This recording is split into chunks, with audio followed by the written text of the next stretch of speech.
నమస్కారం. తెలంగాణలో వివిధ జిల్లాల్లో క్షేత్రస్థాయిలో జరుగుతున్న అభివృద్ధి కార్యక్రమాలు, ముఖ్య ఘటనలు, తాజా వార్తలతో మన విలేకరులు ఎప్పటికప్పుడు అందిస్తున్న నివేదికలు వింటున్నాం. ఈ రోజు నిజామాబాద్ జిల్లా నుంచి మన విలేకరి లక్కాకుల శ్రీనివాస్ గారు అందుబాటులో ఉన్నారు. నమస్తే శ్రీనివాస్ గారు. నమస్కారం మేడం. నిజామాబాద్ జిల్లాలో ఇటీవల చోటు చేసుకున్న ముఖ్యమైన సంఘటనలు ఏంటి? నిజామాబాద్ జిల్లాలో ఇటీవల అనేక రకాల ముఖ్యమైన సంఘటనలు చోటు చేసుకున్నాయి. ముఖ్యంగా సార్వత్రిక ఎన్నికలను దృష్టిలో పెట్టుకుని ప్రధాన పార్టీలు తమ ప్రచారాన్ని ఓరెత్తించడం జరిగింది. అదేవిధంగా తాము గెలిచి ఎలాంటి హామీలు ఇస్తారో ఓటర్లను ఆకర్షించే విధంగా ప్రచారాలు, ప్రసంగాలు నిర్వహించడం జరిగింది. ప్రధాన పార్టీలకు సంబంధించినటువంటి అభ్యర్థులకు సంబంధించి ఆయా పార్టీల అగ్రనేతలు కూడా నిజామాబాద్ జిల్లాలో విస్తృతంగా ప్రకటించి తమ అభ్యర్థుల గెలిపించాలని చెప్పేసి ప్రచారం నిర్వహించినటువంటి సంఘటనలు చోటు చేసుకోవడం జరిగింది. ముఖ్యంగా భారతీయ జనతా పార్టీ నుంచి ప్రధానమంత్రి మొదలుకొని అదేవిధంగా కేంద్ర మంత్రుల వరకు, కాంగ్రెస్ పార్టీకి సంబంధించి రాహుల్ గాంధీని మొదలుకొని ఆయా పార్టీ ముఖ్యమైన నేతలు, బీఆర్ఎస్ పార్టీకి సంబంధించి ఆ పార్టీ అధ్యక్షుడు కేసీఆర్ మొదలుకొని రాష్ట్ర స్థాయి నాయకులందరూ కూడా నిజామాబాద్ పార్లమెంట్ లో విస్తృతంగా ప్రకటించి తమ అభ్యర్థుల గెలుపు కోసం విశేషంగా కృషి చేయడం జరిగింది. అంతేకాకుండా జిల్లాలో ప్రధానంగా వచ్చేసి మనం చూసినట్టయితే 10వ తరగతి ఇంటర్మీడియట్ పరీక్షలు కూడా ప్రశాంత వాతావరణంలో నిర్వహించుకోవడం జరిగింది.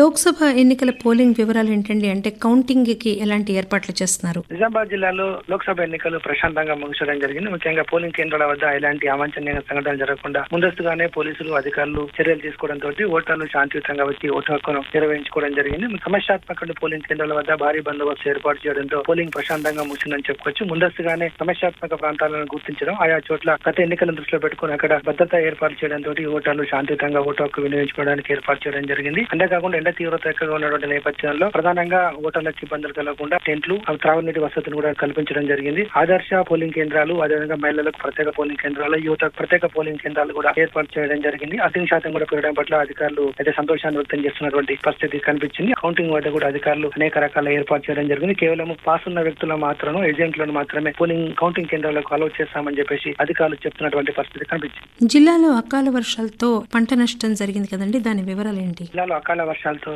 పంట నష్టపోయినటువంటి బాధిత రైతులకు పరిహారం కలిగించేందుకు అధికారులు చర్యలు తీసుకోవడం జరిగింది. ముఖ్యంగా జిల్లాలో 1652 ఎకరాల్లో నష్టపోయినటువంటి బాధిత రైతులకు ఆర్థిక సాయం అందించేందుకు కూడా అధికారులు చర్యలు తీసుకున్నారు. ముఖ్యంగా అకాల వర్షాలతోటి జిల్లాలో ఉన్నటువంటి వరి, నువ్వు, జొన్న, మామిడి, బొప్పాయి, కూరగాయల పంటలు దెబ్బతినడంతో వడగళ్ల వారిన పడినటువంటి రైతులకు నష్టపరిహారం ఇచ్చేందుకు కూడా అధికారులు సమాయత్తం కావడం జరుగుతుంది. ఎకరానికి 10,000 ఆర్థిక సాయం అందించాలని కూడా ప్రభుత్వం నిర్ణయించడం జరిగింది. దానికి సంబంధించి ఎన్నికల సంఘం కూడా ఒప్పుకోవడంతో ఎకరానికి 10,000 చొప్పున నష్టపోయినటువంటి రైతులకు నష్టపరిహారం ఇవ్వడానికి అధికారులు సమాయత్తం అవుతున్నారు. కల్లాల వద్ద అకాల వర్షానికి తడిచినటువంటి వరి ధాన్యానికి సంబంధించి కూడా రైతులు ఇబ్బంది పడిన నేపథ్యంలో వాళ్ళకు కూడా న్యాయం చేస్తామని చెప్పేసి అధికారులు చెప్పడంతో అయితే రైతులు అయితే హర్షం వ్యక్తం చేస్తున్నారు. శ్రీరామ్ సాగర్ ప్రాజెక్టు వరద గేట్ల మరమ్మతుల వివరాలు ఏంటి? ఉత్తర తెలంగాణ జిల్లాలో వరప్రదాయమైనటువంటి శ్రీరామ్ సాగర్ ప్రాజెక్టు వరద గేట్ల మరమ్మతు పనులు చురుగ్గా సాగుతున్నాయి. ప్రాజెక్టు నిర్మాణ సమయం నుంచి గేట్లకు పూర్తి స్థాయి మరమ్మతులు జరగలేదు. ప్రస్తుతం 42 వరద గేట్లు, కాకతీయ, సరస్వతి గేట్ రెగ్యులేటర్ల గేట్లకు మరమ్మతులు చేస్తున్నారు. వరదలు వచ్చిన సమయంలో నీరు వదలడానికి గేట్లు ఎత్తడం దించినప్పుడు మొరాయించకుండా ముందస్తుగానే చర్యలు తీసుకుంటున్నారు. రానున్న వర్షాకాలం దృష్టిలో పెట్టుకుని అయితే గేట్ల మరమ్మతులు చేస్తున్నారు. 33 గేట్ల మరమ్మతుల పనులు పూర్తిగా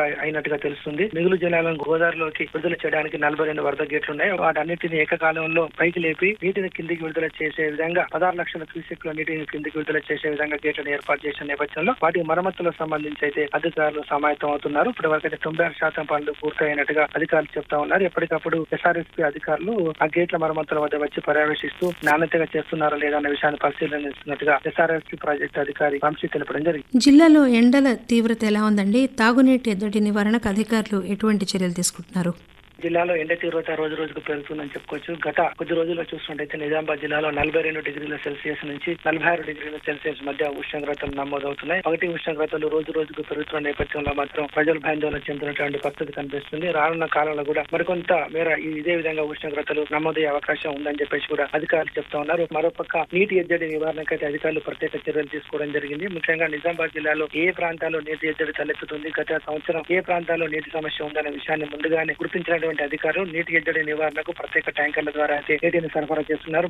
ఇది నిజామాబాద్ జిల్లా నుంచి మన విలేకరి లక్కాకుల శ్రీనివాస్ గారు అందించిన నివేదిక. థ్యాంక్ యూ శ్రీనివాస్ గారు. మరో జిల్లాలో వార్తలతో మరోసారి కలుసుకుందాం. అంతవరకు సెలవు. నమస్కారం.